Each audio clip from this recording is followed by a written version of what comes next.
writing down the ideas is free. It's Yeah. actually a free activity. Yeah, You know, you talking sure. yourself out of it, is really it's unnecessary. Yeah. Because you're writing that you're just writing it down. Self-sabotage, yeah. You know, it's not happened yet. You're still dealing with what you're dealing with now. But where do you want to go? Like you're steering Yeah. your ship. So that for me then, for me at 16 years old or 15, I would have said like, bro, protect your ability to create at all costs. The people that tell you can't do it, it's not just a word, bro. It's a curse. Yeah. Like mind your ears, mind what you listen to, mind who you're around, bro. Protect your ability to create at all costs. Good morning, good evening, good everything. My name is Chris Liss and welcome back to my podcast, Searching for Myself. Now, if you're new here, remember to subscribe to us on YouTube, Spotify, and Apple Podcasts. Wow, I couldn't even get that out. Apple Podcasts. But guys, I've missed you. And today, the topic here is all things entrepreneur. And I have got my incredible brother with me who's actually inspiring.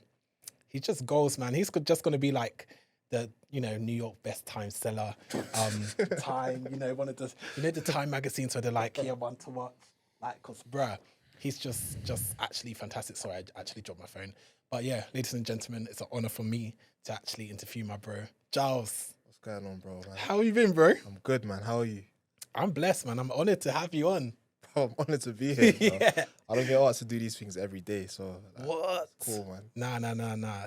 When I think about like being an entrepreneur, like I was like, bro, I actually have to interview someone who's actually knows not only how to be one, but how to do it successfully. And I was like, ladies and gentlemen, I know Gyles since I was like 11. Yeah, to be honest. probably before that. Bro. Yeah, probably before. So we go way back, family friends. So he's just a dope guy, man. But yeah, can you tell this incredible audience your business, bro? Cool. So yeah, I'm Gyles. I've been in the software space for the last like 10 to 13 years. Nice. I started a development agency, a web development agency in 2015. I called it Brussels Pond at the time. I ran that for 5 years, and then 2020 we morphed into more of a software agency where we started offering mobile app development, software, different types of things to like the general public versus just being like B2B. So it went from a thing where we were looking for like corporates and working with them exclusively to like the everyday person that had a good idea that could come to us and get something done or launch a business. That's kind of what I wanted to do. Yeah. Like when I was younger and I used to make music, I thought when I got to a certain point, I thought if I could get good at the digital marketing side of things and everything that came with, just what would a label do for you? They'd give you an online presence, they would push you, they would kind of put you out. If I could do that myself, then I would eventually get to a stage where I could show my friends how to do it. But then I realized I could make a business out of making websites and whatnot, and that dream kind of just morphed into something else, morphed into what I'm doing now. So so the company's Brussels 8 Paragon. I like what I do, but it's not without its ups and downs. I was gonna say, when you look back on what you've done, there's more ups than downs. Like the downs you appreciate a lot more because of like what came afterwards. So right now we've been producing software. I project manage. Took a bit of a break, just getting back into the swing of things. And kind of looking forward to what 2026 and beyond has to offer. No, that's amazing. That's amazing because I'm thinking like it's being an entrepreneur and knowing that it's not like a general shout to the 9 to 5 people, including myself, pat myself in the back. But I low-key feel like we're a slave to the system because I remember once like I was just slept over for my dad's and he lives far in it. So going into work in like London, I would literally one time I would have to leave at 6:25 in the to catch the train and got to work around 8:45. And as I was on the train traveling there, like the trains were packed like sardines. And I thought to myself, is anybody noticing like all of us so like packed, a slave to the system, like literally just thinking.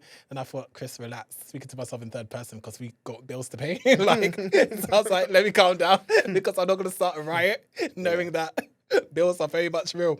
Right. But I was just thinking, wow, like people who actually bet on themselves are very inspiring to me Because I was just thinking, what's the for entrepreneurs like yourself, what's the definition of success, and how do you kind of measure that? Because when you see on, like, for argument's sake, social media, you get to see highlights of a company, how people build it from the ground up, and you get to see, you know, all the highs, but no one's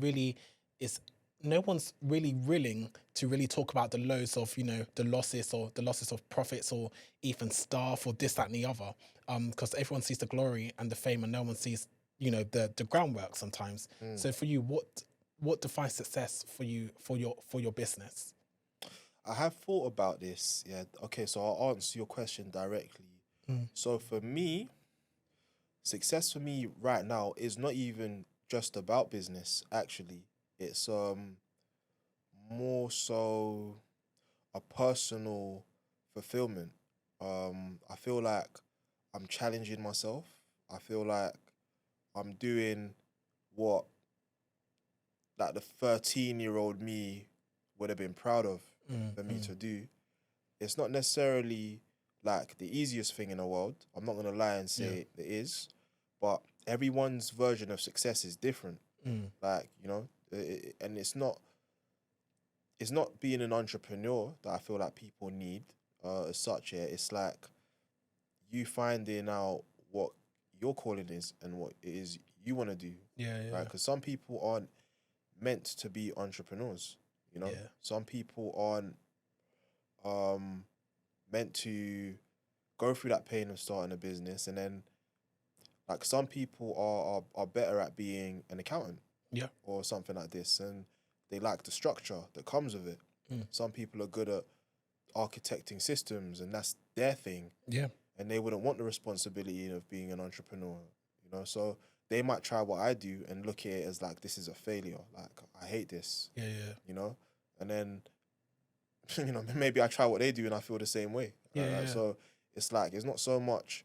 It's not. I don't think it's a title that matters. It's like the personal fulfillment thing. Like, you know, when you were in school, there might have been, like, I used to like English, so I used to do well in English. Like, I remember when I was in sixth form, I got an A star in one of my modules, and my teacher was like, "Oh, like," she couldn't even say I cheated. She was an op, yeah. You know. She was an op, but she couldn't even say I cheated, yeah. Because, you know, like, because I don't talk in class that much, yeah. I was kind of like, sixth form was a bit different from secondary school. I didn't talk that much, but that was like a subject I enjoyed. But bro, if you put me in a maths class at that point and asked me to do calculus, dead. You know what I'm saying? Like, that wasn't, you know what I'm saying? Like, that would have been traumatic for me. Like, to be staring at, like, letters and someone telling me these are numbers, and you know what I'm saying? But for someone else, they love maths. And that's their thing. And I can even be good friends with that person that loves maths, and just appreciate that, bro. Your version of success is different from mine, but I'm happy you found what works for you. So it's more so everyone, like, looking and finding out, like, what is my interest? What's my purpose? What do I like? What is that, you know? Bro, I 1000% agree with you, and I digress about the teacher thing, because, like, I'm reflecting, like, how dare some teachers, I'm not going to mention any names, Mr. Julius, I'm not going to mention any names, at the age of 14, have beef with me, like, respectfully, you're in your 30s, late 30s, respectfully, Mr. Julius, if you're being honest. Crazy. And then you're having beef with a 14-year-old, and I'm doing the work. I'll never forget Parents' Day when he said I talk like a parrot. I was like, anyway. Shout to Mr. Julius, man. Hey, listen, parents' evening was treacherous. Oh, bro. no, it was peak. Hey, listen, I had one business teacher. I finished her class early. I finished it so early. Like, I finished my exams in that. Like, last 2-3 lessons, there was nothing for me to do. So I started playing money up in the class. She's like, Gyles, you know there's cameras in here and there's parents' evening this evening. And I was like, yeah. But I already know, like, they're not gonna go through like a week's worth of footage to show my mum that I was gambling in class. I'm shouting, not gambling. Wow. So she said, you know, like, Gyles, I know how African parents stay. Like, it's parents' evening this evening, I'm coming for you. Basically, what she said to me. That's a threat. So I was like, say no more. But parents' evenings come now, my mum's talking to her. And my mum was one of them ones that my mum definitely was a watch when we get home parent. You know what I'm saying? Like, they said, alright, cool. You think you're bad in class, yeah? Alright, you know, my mum was one of them. She's told my mum, Gyles does well in business, but recently he's been playing money up in class. and it's not Wow. good. Now my mum just went because Yeah. money up in business made sense. She didn't know. I love that. I'm looking at my teacher. I forgot her name. She was a substitute teacher, innit? Like, Bruh. she came in for a year. Like I'm looking at her like, yeah, miss, how could you lie like that? My mum's like, lie? No, it's okay. Like, I bet your substitute teacher was Backfired, fuming. She bro. was getting ready for for nah, you to get some licks some of at them home or teachers something. know, like they know what parents will be on smoke. But yeah, man. Nah, I remember when one teacher, I tried to avoid her at all costs, yeah. And just as we were about to leave, she's like, Chris. And I was like, oh, this heifer just called my name. And then she was just like, and I remember it was in year 8, and I was like, bruh.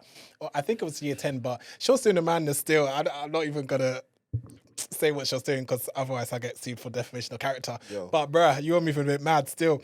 Shout out to her. But speaking of teachers, before we come back to the topic, sorry, I digress, but I was going to say, how do you feel like maybe it's changed? Because back in our day, I don't think teachers used to kind of nurture or steer the kids towards entrepreneurship, in terms of, in that sense, like back in the day, I used to think teachers wouldn't take people quite serious when they said they want to study business. It was just like, oh, okay, you just want to know behind the scenes or something.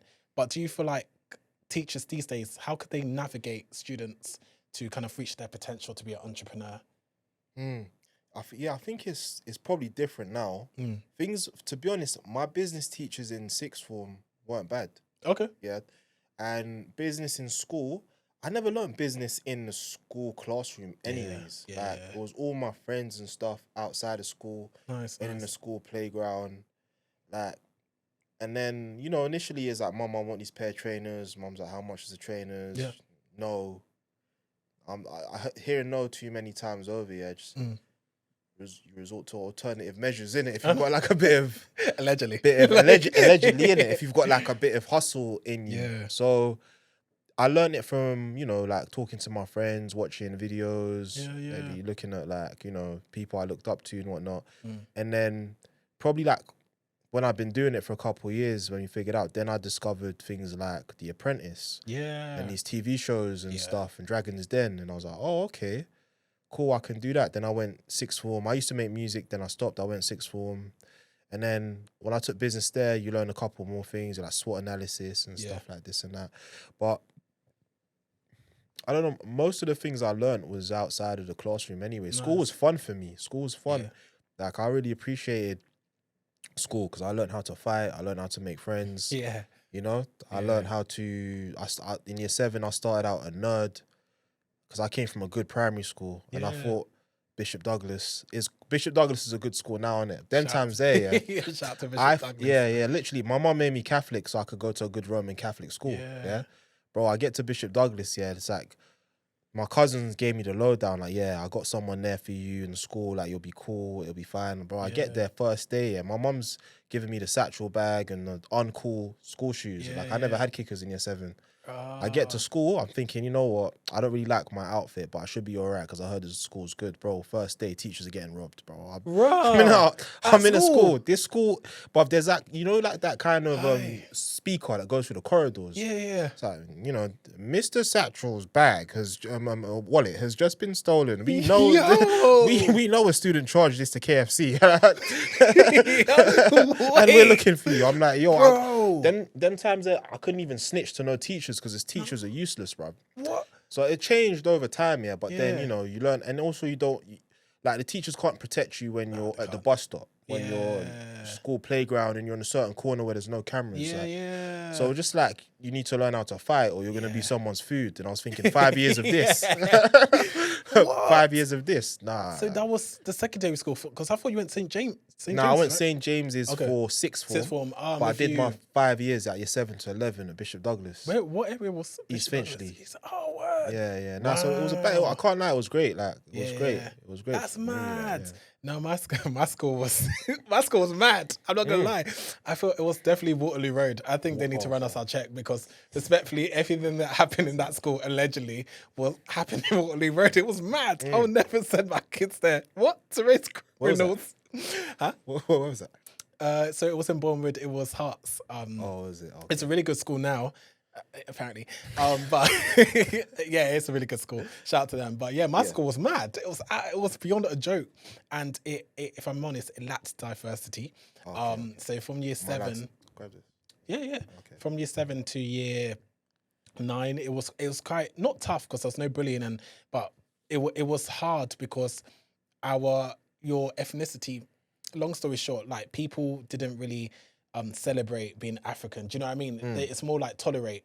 So I wish growing up in school how like black people got it today. Like people of all colors are singing Burna Boy and all this stuff. Do you know what I mean? Like that would never run back in my day. Being Like, African weren't cool then. what? It wasn't like, imagine African like weren't bringing jello fries to work, to school. Are you Crazy. mad? In nowadays, Crazy. now Nah, you'll get bullied. They'll be like, why is your rice orange? Your mum can't cook. Like you'll get slaughtered and people will beat you up.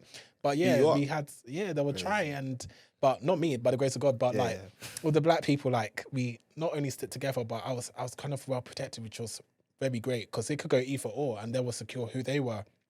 But then after like year 10, it got really black and but yeah, I digress. But tell me, I wanted to ask you in terms of the emotional roller coaster when you run the business. So obviously you go up and down, but how do you make sure that you don't experience the feeling of imposter syndrome or self-doubt, or even look at yourself like in the sense of how do you switch off? What do you do to maintain a level of like, okay, cool, I'm doing this between these hours and now it's a me time. Do you know what I mean? Like, do you have 2 phones? What's your switch off? Yeah. Like, I've got 2 phones. Yeah, I've got 4 actually. I use 2 of them, but like the phones don't really matter that much. Yeah? Okay. I feel like it's more of a mental thing because like when I first started, I wanted to kind of grab everything, every opportunity, especially when things kind of started kind of popping off. And it's like, wow, like I've been kind of, like trying to figure this out for so long. When it started working, I wanted to do everything, but then there's other things that come up, like maybe you're dealing with new characters. Not everyone is for you, the way you think they are. So you want it to be available for everybody is actually detrimental to yourself.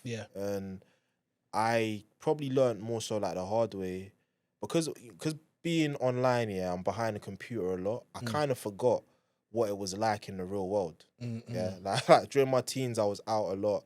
20s, I was trying to figure out how to start this company. So when it started working out, like things like jealousy or people not liking me, I was like, why would you not like me? Like I'm great. Like kind of thing. Like you forget that. Not everybody's for you, you know, and you need to, even clients, like you need to switch off. Just because you've paid me, you don't owe me, bro. Like, you know what I'm saying? You paying me gives you access to me, to some of my time. You've paid for some of my time. You don't owe me. It's not an ownership thing. But when I first started, I felt so grateful that like I was getting paid at all. I was like, I'll do whatever I have to do to kind of maintain this. But then it was like kind of like a realization for me that, for me personally, these things don't come from the people. It came from God. So I don't actually, obviously I want to do like a good service and deliver for the people, because that's like a form of like worship to me, like doing a good job. But you're not the person that gave me the gift. So when I'm kind of at your beck and call, I'm making you God versus making God God. You know? So it's like I'm making an idol out of these lot. And that's one way of looking at it, that kind of helped me. But then it's like, well, I'm burning out, bro. So I got I do have to be like, it's after 6, I can't talk to you no more. Or like, let's deal with this on Monday. And I'm not like that naturally, innit? I like working a lot. I like getting things done. But as I'm getting older, I've got goals and things I want to do, and I'm realizing like my time's more precious because I'm not where I was like 10 years ago when I started, when I was just in like my mum's bedroom in my mum's house by myself, like figuring it out. I'd already changed my phone, my BlackBerry SIM at the time and all this stuff, like, so I had that quiet space. But then you get out there, more people know about you. Like, I realize like me not having boundaries I'm not only doing myself a disservice, I'm doing them a disservice, because I'm not being able to show up as like my best self because I'm too available. So it's like just switching off to read, to kind of work out, innit? I got a bit of a dad bod right now, but dad bods are Same back in position. fashion, bro. They So, are. you know what I'm saying? Do you know what I mean? Yeah, man. But it's like whatever it is for myself, like even me looking at writing music or just something to switch off. Yeah. So, and I understand why people travel a lot more now. I've done a tiny bit of traveling this year. Like I was in Sweden last week, Nice. and that was cool. So, I'm thinking, like the more time I give to myself, the more I'll have to give to everyone else, and you can't pour from an empty cup. So Yeah, nice. Speak on it because it was linking to my question, but I think you've answered it about the biggest obstacle that you kind of faced so far. And I love the way that you said in terms of like, you know, you don't own me, because some people, unfortunately, you encounter in life when they kind of see it like a transition, like, oh, you know, I paid this, so you must give me the world, you must give me this and the other, and then they have you sweating for what reason when you're doing your job and this and the other, you know. And I was having a conversation to a friend about it, about how there's this couple that he knows and they tend to be quite wealthy, but the way they interact with like even people who are waiters or people that they see in surface that in their eyes are kind of perceived as below them, it's like they treat them like rubbish. And I always feel like, you know, you can have all the money in the world, but if your character is trash, it's trash. Like I always say that your talent opens up the door, but your character keeps the door open, you know? And if you could be an incredible person in terms of your talent, your gift, but if you have a terrible character, nobody wants to work with you. So yeah, that's interesting. Wowza. Yeah, no, mad. I was gonna ask you, what has been the best advice given to you before going into your business or even in your business? Like what has really taken like home for you? I feel like the advice is like a regular thing. Every year there's something that kind of strikes a chord. But for me this year it's kind of like, the biggest thing, you can't pour from an empty cup. Like you have to give to yourself. You mentioned imposter syndrome earlier on, and I feel like that's actually mad because when like say we're scoring big contracts and people want to work with me, I'm kind of, those times I was overcompensating because I felt like an imposter. And I could get like 10 positive comments, but the one comment that goes, oh, he's just a roadman or he's just this and that, like that would stick out to me because I was like, damn, how did they know? Stop following me. Like, that's mad. Madness. Wow. Because I'm already feeling like, mad. It's mad that I spend so much time studying this year, but then when things start popping off, I'm like, raw, like, how did I get here? Or do I deserve to be here? Or like, you know, like how do I act now? I'm here now, you know? But it's just, you gotta realize that everybody is figuring it out. Yeah, I don't care like how established they look or how things are presented. Obviously, you know, people want to put your best foot forward online or job interview or work situation. It's good. Like, you know, you wear your Sunday best or whatever. You try and put your best foot forward. But like, you just, when you're dressing yourself up physically, don't forget to quote unquote dress your mind as well. Jeez, you know, that's a word. Like that is the self-talk. What information are you putting in there? What are you reading? What are you listening to? Who are you around? Because as much as you have a business, people buy from people. So like, what kind of person do you want to be? And who do you want to be around? And what I like about these things is thinking is free. So it doesn't require me to have millions of pounds to think of myself differently. Or I think like I got to get that degree or take that course before I think I'm good enough. But that feeling of being good enough is actually free. The degree costs money, the course costs money, but you thinking you are good enough is a change of thought. Right? So what actually helped me or what I regret not doing earlier, and what I stopped talking about advice this wasn't okay, so I could say what I learned from a £12.99 book saved me like £100,000 in problems. Wow. And I wish I'd done it earlier. Like, there's so many people like that have written books on their life and what they've done and what they've accomplished, and they're selling a book for £8, £10, £12, £15. Like, is it not worth hearing from someone that's made hundreds of millions in some industry you're trying to get into, how much would it cost to get an hour of their time in real life? They've put in this book for £12. Like, I'm a businessman, yeah. That's a great return on investment for me. Like, so just kind of, and also if you don't like reading as much, there's Audible, there's audiobooks, there's YouTube videos, not bad, Instagram's not bad, but just getting long form content of like a continuous stream of something positive. Yeah, sometimes you listen to someone else and you realize that, and that was it for me. Like, even running the agency, was like, I'll hear someone else's story running their agency. Yeah,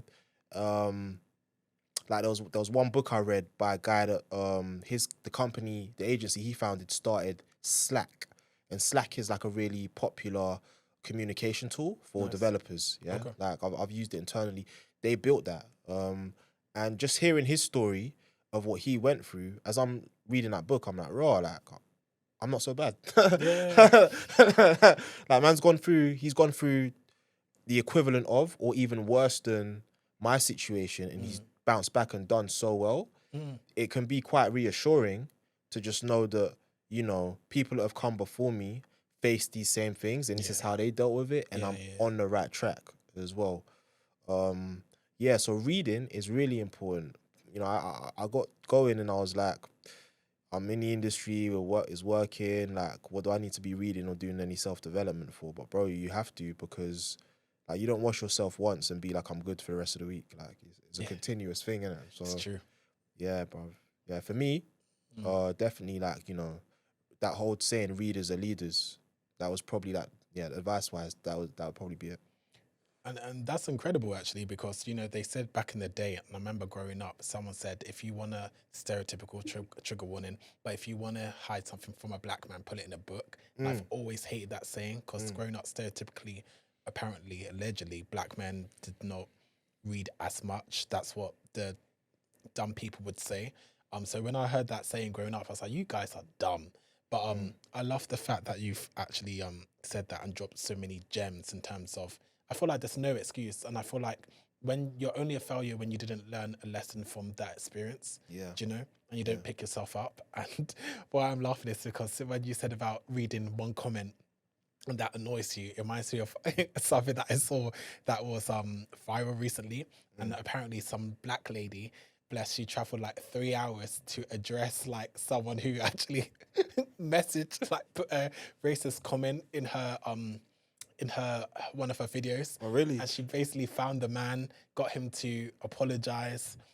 She wrote the apology for him to apologize to, and she said, like, if you don't, I'm going to tell your wife that you've downloaded a gay app called Grindr. And crazy. I was like, bro, like, this is crazy, bro, this is like EastEnders, like, that's all happening. But well, she put this on socials. Listen, and it's going viral, and lots of people, there's a backlash to it, but I saw, like, I was like, oh, that's kind of peak. But, you know, I feel like if you're gonna say stuff online respectfully, like, there are consequences, unfortunately, to the actions. But speaking of online, bro, how did you let's touch on this? How did you meet Simon? Like, Mr. Simon.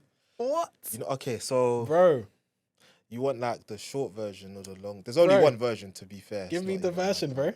All right, so I launched a magazine this year for young people. Yeah. Suave Collective. Nice. Yeah. We've sold at this point just over 2,000 units. Nice. Yeah. Congrats. Thank you, bro. It's something I started to encourage young people to chase their dreams in terms of like that career you want to get into, or that business you want to start, or maybe you're in a bad situation, like abusive, or having a mental health breakdown, or whatever it is. Like, we put stories in a magazine from people that have overcome these issues, not to kind of preach to anyone, but just to kind of, you know, plant a seed. Like, if they did it, you can. You know, you hear their story and be, oh, okay, that's interesting. Like, you know, just kind of push, because that's what helped me when I was going through that. So one day we're out and we do pop-up shops around London, and we've got one in King's Cross one day, and the boys are out selling the magazine, and I've gone to go and just check and see how things are going. One of the boys are working with us, basically come up to me like, yo, Gyles. I'm like, yeah, I saw that guy from TikTok, like, just over there, innit? Yeah.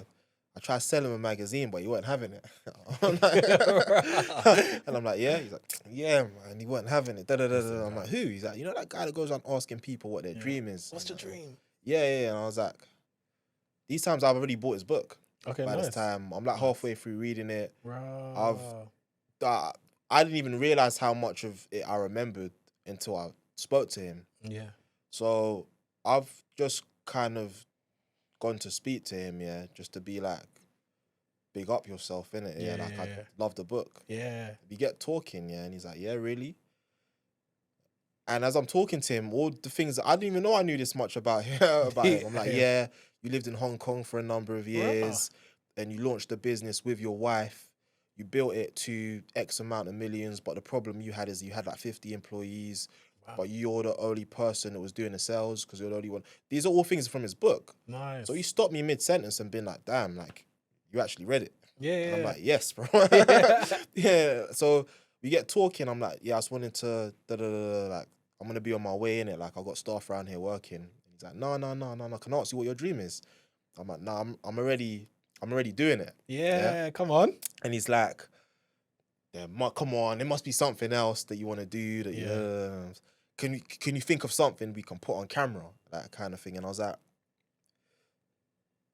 I used to like making music, and obviously, like for me running a company, I've not really dedicated as much time to it. I was thinking maybe I'll get back to it one day, but then for me personally, there was also a thing like, I'm like, because I'm 33 now, it's like I'm over 30.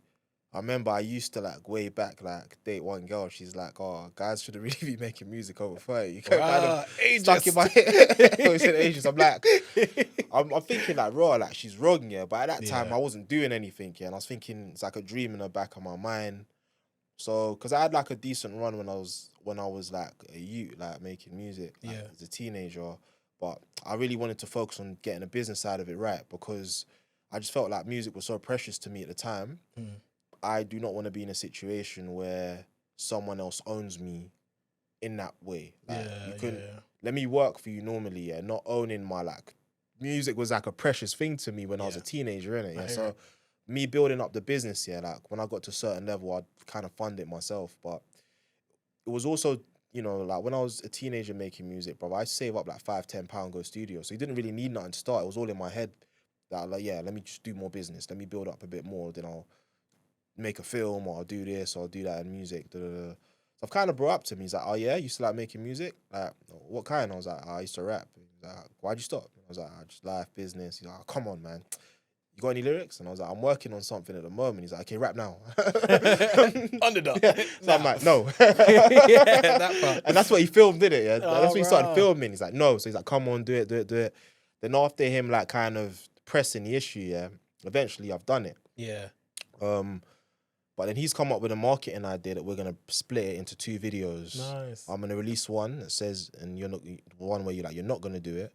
Then we're gonna put out the other one that says you are gonna do it. Yeah. And then somewhere in between that time, if you put some music out, like it'll help promo whatever it is you got going on. And that's sick. That's exactly what happened. I didn't know when. I'll be honest. I didn't know when or if he was even gonna put the video out or do what he said, because he didn't need to do nothing for me as far as I'm concerned. It was just like a cool thing. So he's released a video. It's like done quite well on TikTok and Instagram. Yeah. And then I've released a song. And then that's which is dope, by the way. Thank you, bro. Thank you, man. So I've released that. That's worked out. And then he's done a second video. Nice. Just like more stuff's in the works now. So he's kind of pushed me to actually chase my own dreams, innit? Like I didn't even know that there was more stuff that I had in the back that I hadn't done yet. So that was cool. So that's how I met him, which was over summer. And if we didn't have the magazine, I wouldn't have been out there. Yeah. Wow. That's powerful, man. It's like opportunity, and it's like you just being ready. Do you know what I mean? Like, and the opportunity presents itself, and the fact that you regurgitated like the information about his book, and you wasn't expecting it. Do you know what I mean? Yeah. And then it just came out, and then Simon doing his things. So I watch his videos, and it's funny because when people like, he says, I could give you like, I don't know, £10,000 to read this book. I'm like, to the cash. But in reality, obviously, knowledge is power. So you take the book, and seeing people like their success stories and stuff like that. And when I saw you, I was like, bro, my brother's actually on it. That's so sick. And then people were really like showing love in the comments. And I get nervous when people I know go on like big platforms, because like the world could be quite hateful in it. So in my mind, I'm like, when I look through the comments, I'm like, bro, like keep it nice. You know, I don't want to have to like, I don't have to pull up on no one. don't want to have to check people online. Because growing up, yeah, I'm not gonna lie, like I shouldn't probably say this, but I used to enjoy like going back and forth Oh, like that, yeah. with people online, because I used to find it I'm quite quick with the with the insults. Yeah, I So get you, growing up, because I was really small growing up. Shout out to the short kings, but I was like 5'4". I was ridiculously small in secondary school. I would say Now 5'6". you're like 6'5". Yeah, I was shouting. But yeah, no, then I randomly got to like 6'3" when I turned like 19. Like literally had a growth Oh, mad. spurt. 19, yeah? Yeah, people Late like bloomer. late. Because even Okay. people in secondary school like, bro, when did this happen? I'm like, bro, it literally happened within a couple months after sixth form and uni in it. But yeah, man. But I got one more last question for you, bro. But geez, that's a gem. Shout out to man like Simon, bro. Yeah, man. And if Shout out you're Simon, man. listen, I'm actually working on a couple more like songs for next year. oh, that's dope. I think maybe we might do a video together or something. Do it. Yeah. Ah, that's amazing. See how that goes. Nah, bruh. Nah, you will, man. And my last question is, what's next for your business? And what's your vision for the future? So yeah, bro. Words carry power. So I'm excited for this one. All right. So right now, we're in a position to impact a number of young people in a really positive way. Yeah. And the reason I'm so focused on young people is, I don't want to say this from the wrong place here, but adults really get on my nerves. Yeah, like really like grind my brakes or whatever they'd say. Yeah, like I feel like if it wasn't for an adult that spoke to me when I was 18 and kind of made me believe I could do something, I might not be doing what I'm doing today. Yeah. That was that one person that said, actually, Gyles, why don't you try go for it? Or why don't you try and do something, you know? So now that I'm in a position where I can do something, I can chase, quote unquote, chase money or chase my purpose or chase purpose, yeah? Now, if you chase money, the results of it you'll get by. You might be just above like survival mode, you know, like just about like kind of ticking over. And a lot of people do go that way because obviously we've got bills and whatnot, and I've got people to, you know, there's people to pay and all types of things, yeah. But I feel like chasing, because I know how to market and do things, chasing my purpose, yeah. In purpose, there is like fulfillment, there is like, you know, you fulfilling your personal gifts and the things that God's put in you to do out in the world. And there's also money in that, because wherever there's like eyeballs and people, there's always going to be a way to monetize. So if I stop focusing on the money and focusing on what I really want to achieve, I feel like even if nothing comes out of it monetarily, I'll feel good about it. Like I've been in a kind of, it's funny you're talking about the rat race here, because I feel like I've even though I'm a business owner, I've been going through it. If I'm just doing things for the sake of money, I'm no different from anyone else. Right? That's what everyone's doing when they get on the train every morning or whatnot. True. And I've been in the same kind of bag, like just doing things just because. But for the last couple of years, I'm not saying I was always like that, yeah, but I feel like out of necessity or not really doing some soul searching, I was leaning the other way. Now I want to focus on the kind of creativity and the great things that can come out of tech. And I mean, we're all on our phones, we're all on our apps. Like the phone never used to be what it is today. It's like it's part of you. It's like an extension of yourself. You bank from there, you talk to your family on there, you know what I'm saying? You sat nav on there, you email, work, everything's on that device. Like if someone can get good at communicating and helping people create through these media tools that we have now, I feel like something great can be done. So for me, when I'm talking about like young people, I'm thinking of myself when I was that certain age and that kind of rebellious spirit I had to just go and do it anyways, you know? And there's a lot of youth that I feel like maybe I'm not saying some are just bad-minded. We all make mistakes, but there's some people who are in Prue or Gel or something, yeah, Yeah. and they don't actually belong there. They belong in therapy. Yeah, for sure. Or there's some people that are very good at art, but they have never looked at a canvas before, so they're just spray painting everywhere. You know, or there's some people that are very good, like they got very good oratory skills. They can speak and do certain things, and I'm pretty sure a lot of them are gonna kind of figure out what they need to do anyways. But if I can, in my own small way, kind of like guide that, not saying as a role model, yeah, but just like from a perspective of someone who's been there, Yeah. I want to use some of the tools I've got to do that, because the business side of what I'm doing is going to carry on being, you know, what it is. Like we're making products or tech or whatever the adults that I work with want. Yeah, but like my personal fulfillment is in me like starting this magazine and getting ideas out there. We've actually got a series of training programs we're going to be putting out over the next like 3 months. Nice. The first one that I've worked with a few different designers and producers on is called the Drop Academy. Yeah? Nice. And this is for people that want to drop a clothing line. Yeah. So I'm not listening to the youth and hearing, or like, you know, I want to take this course on film production or this course on photography or building a clothing line, but the course costs $5,000. The course costs at 10 grand. I know they can get a grant, but if we have the resources to do it within my company and we can get like good talent to come and talk and we can package it into a membership platform, yeah, because I've already paid for the membership platform and we built it ourselves, I'm going to give it away for free. Oh, that's beautiful. Yeah. So we've got like the first one's the Drop Academy. Then I got another one called the Attention Business, which is about becoming a social media influencer. I'm going to put another one out on car flipping for people that want to get into cars. Nice. I got another one I want to put out on how to learn.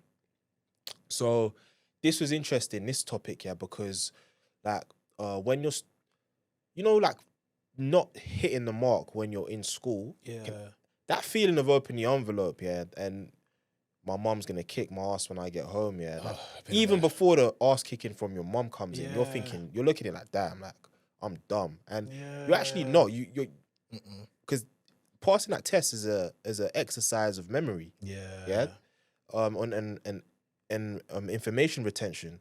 It's actually got nothing to do with how smart you are or how dumb you are at all, right? Yeah. So I was thinking, if there was something on how to learn, like we don't learn how to learn in school. Yeah. Everyone tells you to revise and remember this and recite this, but how do you know what to focus on and what to not focus on? Yeah. Because not everything that's in that textbook is going to come up in the exam.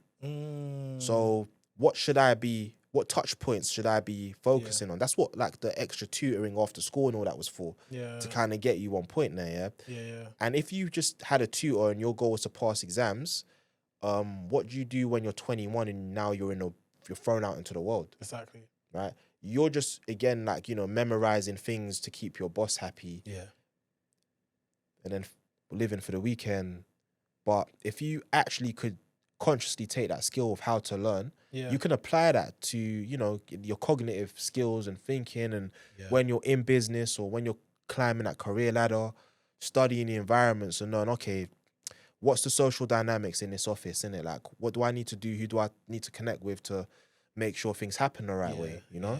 So that's a topic that I want to get into. Like, I took a course like probably 12 years ago from a guy called Eben Pagan, and one of the modules in that course was like how to learn. And I was thinking, damn, like I've never I never thought about this ever. So that information from there is just like, maybe I can communicate in a way that will hit a certain audience. That certain people that I've learned from, they will not resonate with them. Maybe they'll resonate with me.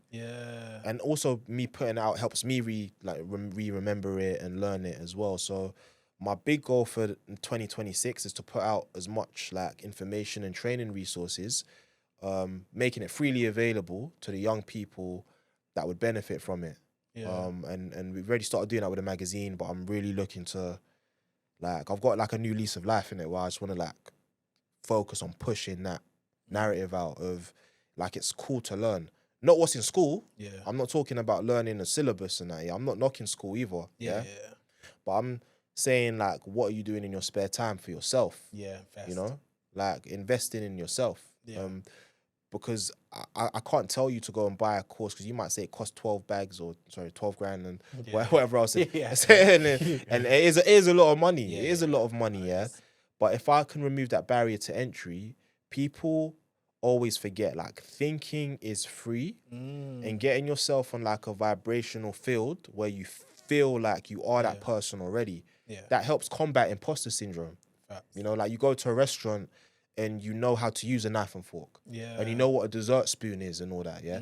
Learning them things. You don't need to be from a rich family to know what a dessert spoon is, bro. Yeah. You know what I'm saying? Listen, you but- don't. No, You know what I'm I saying? agree with you. I agree but with you. I'll say there's a couple people where I know that some people who try and cut their steak with a spoon. So I'm like, Crazy. bro, maybe a course will be good for them. But there's some common sense. Yeah, I yeah, think yeah, respectfully, yeah. you're right. Yeah, yeah. But continue, bro. Yeah, but that's actually a spoon. That's crazy. Mad. Like, Yeah, but like my thought on that is a lot of these things like that you see maybe someone who's up there Yeah. doing, yeah, you're looking at them, you don't actually know what's in their bank account, yeah. So At all. if you are around them and you feel like better or you feel a certain way, it's not because of their money. Yeah. It's because of them. Yeah. You know, it's because of who they are and what they've and those things are teachable. Yeah. And thinking is free. Feeling is free. Yeah. You know? Looking at yourself in a better, more positive way is actually free. Yeah. And I want to focus on doing that because running this business, yeah, I've dealt with the most horrible things for me personally, yeah. And my only fail-safe was at least I'm making money. Like, that person's not cool. That person's an idiot even. But I'm getting paid. Like, bro, is this life?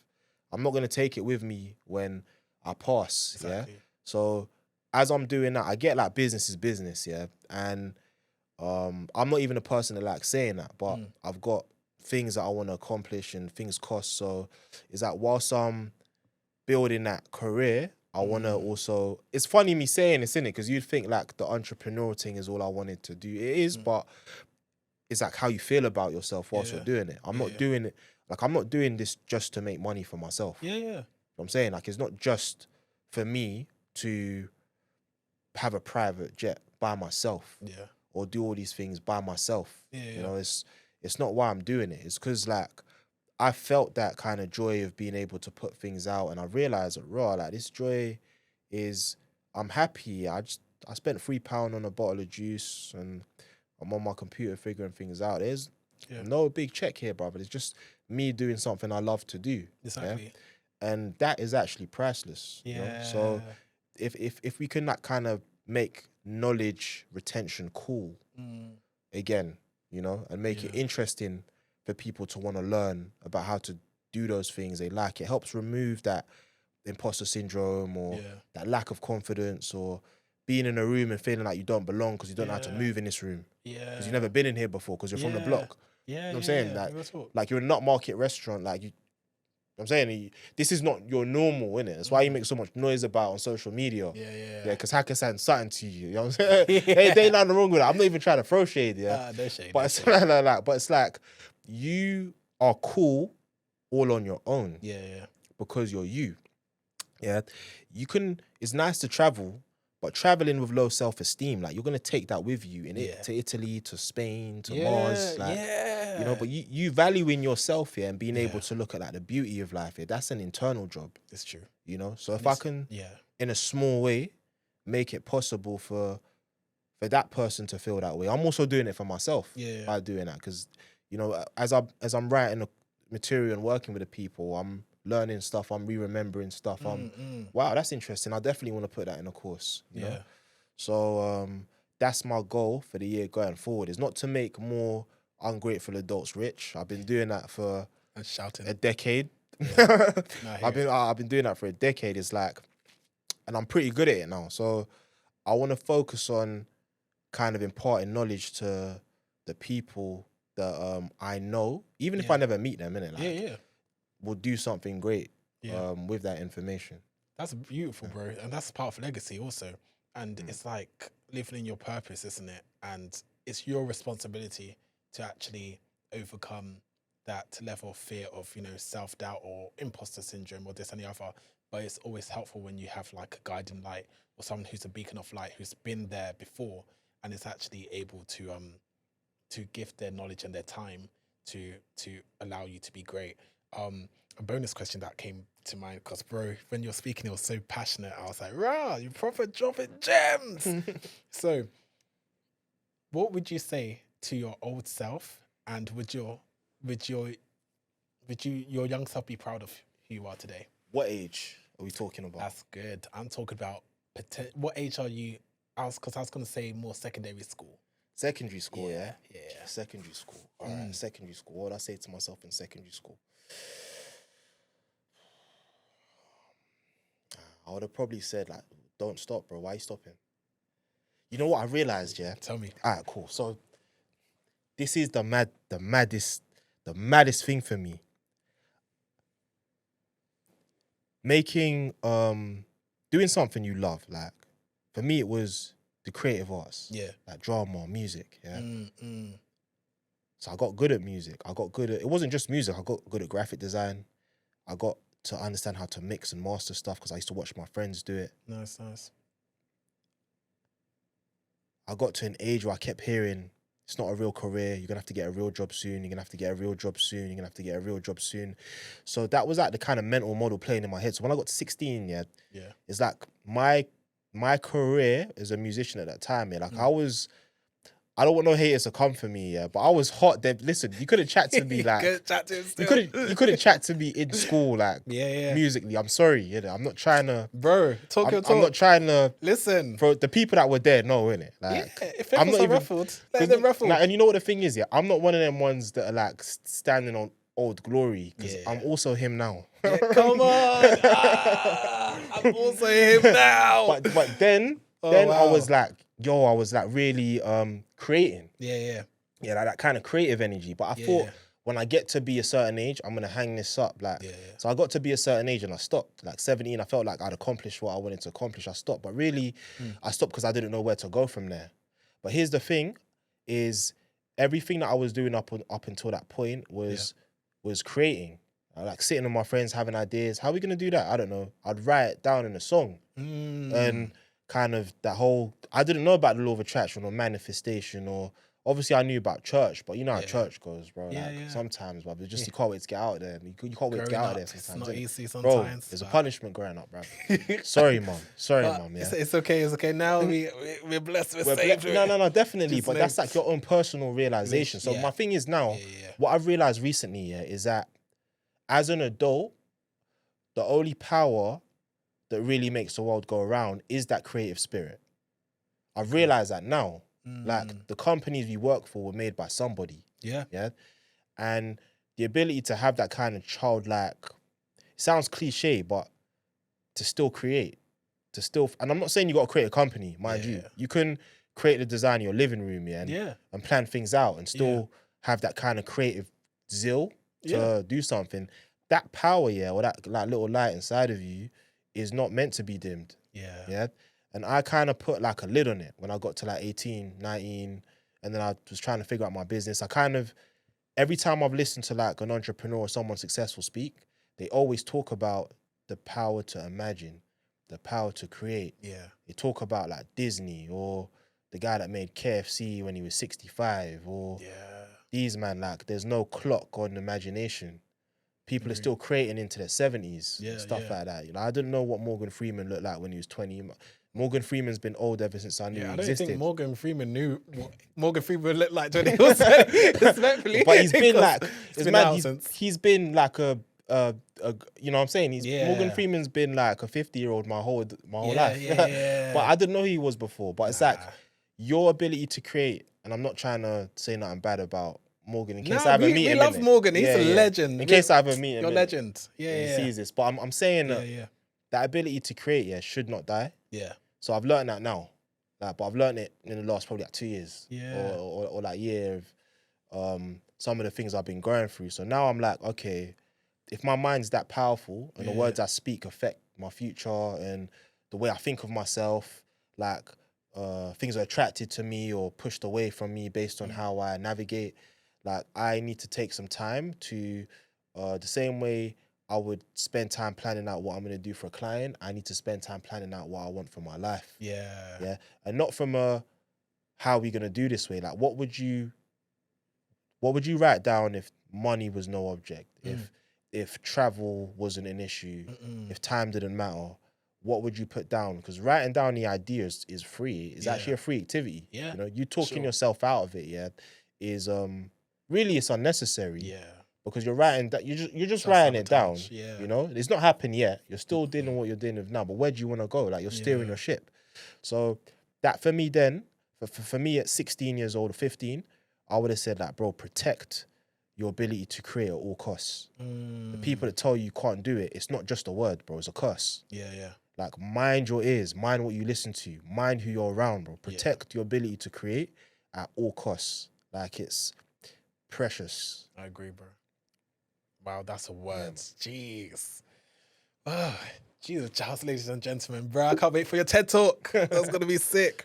Now, honestly, bro, you are one of those guys that, like I said, you've been him then and you are him now. You need to what's it, copyright that saying, bro? Bro, I got the female staff in my office like clack it. Yeah, screaming. These young females, they're hilarious. All their slang, bro. Honestly, it's been clapped because that was powerful. But yeah, bro, love and appreciate you always, man. You know this. Same ways, What is your socials for people that can find you? Instagram, at the Paragon Don _ LinkedIn, professional platforms, my real name, Gyles Buckle. Gyles Trimesy Buckle, actually. It's like Gyles and then Buckle's belt buckle on it. I should pop up. Those are my main two, really, bro. Like Instagram, I tag all my different like businesses, some of them, and like, you know, so if they want to stay in touch with what I'm doing, like that's the place to go. You heard it here first, guys, and thank you so much for listening to my podcast, Searching for Myself podcast. And remember to like, share, subscribe. I'm actually going to start doing more behind the scenes. So because I believe this may be the last episode of 2025, and obviously had to have the legend himself, Mr. Gyles. Thank you. But man. yeah, bro, love and appreciate you guys for watching and giving up for my bro, Gyles. Thank you so much for being here. Thank you. Until next time, guys, take care. Peace.